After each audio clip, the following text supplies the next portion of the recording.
Mənə görə oğlanın əsas ürəyi açıq olması deyil, simic olması. Ya bana simic adam ümumiyyətlə mənə çatmır da. Maşınımız da gəldi. Deyirəm ki, el oğlu, sən bu xalqın igid oğlusan, sən əziyyət çəkirsən. Bir dənə mağa verirlər ki, pul lazımdır. Qaqa milyon törsüge qabağa milyon. Allah, bu niyə baxmır? Sırf buradan. Ürəyim, gəl gedək, ürəyim. Bir mas ver, heç olmaz. O telefonda o kimə baxsın. Münasibətdə oğlum qısqanc olanda xoşuma gəlir. Qısqanc? Aa, mənim yanımdakı qıza nə baxsan ha? Ağzına da yarpağı qoyunca harı baxsan ha? Harı baxsan? Harı?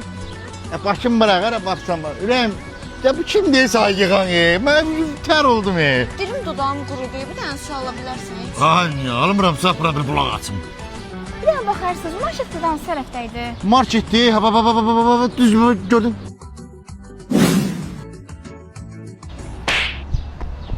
Söyleyeyim o şakala vurdun kız. Mənim zəhləm gedir şorgöz oğlanı da, hamınız eynisiniz. Ha fikir versək bayaqdan eləmədim, çıxmadım o qaqalımı. Bir yana, sən mənlə zibilə saldın ha? Sən mənlə zibilə saldın. Soruşmadın, adam tapmadın soruşmadın.